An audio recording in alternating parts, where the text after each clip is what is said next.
Okay, let's start by routing some pipe in Plant 3D. We do this by pressing the Route Pipe button in the Part Insertion tab on our ribbon. We could first select a line number from the line number drop-down. However, in this case, we're going to pick the unassigned value for our route. Having selected unassigned, we now hit the Route Pipe button so we can place pipe on our page. This is done by simply clicking the points on the path we would like the pipe to follow. When we are done routing, press Enter to end the command. When we're ready to assign a line number to these components, we select them and bring up the Properties palette. The Properties palette will have Plant 3D properties, including the line number values. From this drop-down list, we can pick an existing line number or select New to assign a new line number to these components. This brings up the Assign Tag dialog, where you can enter a new line number to assign to the components. This line number is also registered in the project, so it is available on the drop-down list in our ribbon. Selecting this line number from the drop-down will set it as our current line number value. Now any new pipe that is routed will automatically get the new line number value.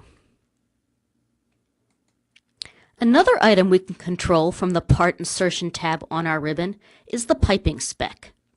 The piping specs control end connection types, flange ratings and facings, default branch types through the branch table, and the valve types allowed in the spec. You choose a spec through the spec dropdown. In this case, we choose SS150 for a stainless steel 150-pound spec. If you want more detail about what is in your spec, you can select Spec Viewer from the ribbon. This will bring up a dialog that shows detail about the different components in the spec.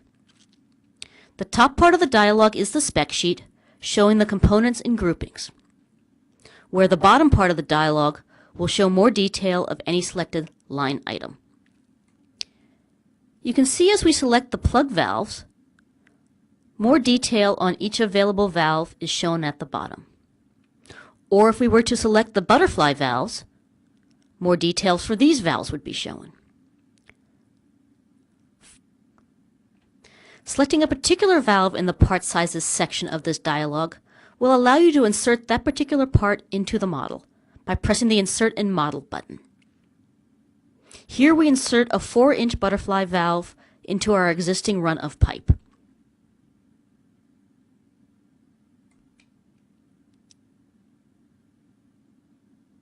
You can also use the Spec Viewer to create a tool palette for all the components in this spec. You simply select the Create Tool Palette button, and this will create a tab in your tool palettes containing all the components in this particular spec. Notice as we hit the Create Tool Palette button, we now have a tab called SS150 with all our components.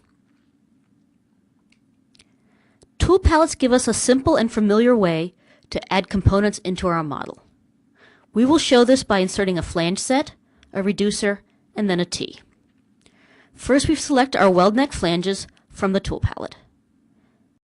Clicking on the flange, we then snap to the end of pipe to place the flange set. Next, we select the reducer from the tool palette.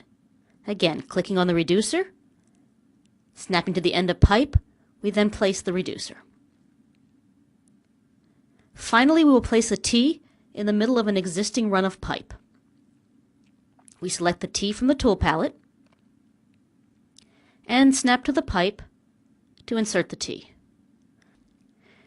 We use the compass tool to orient the open branch of the T. From this open branch, we can continue to route by selecting the plus or the continuation grip on this branch. Of course, the inserted fittings will match the size, spec, and line number of the connected pipe. As you can see, routing pipe with AutoCAD Plant 3D is simple, straightforward, and allows you to leverage all your existing AutoCAD skills and AutoCAD tools that are available today.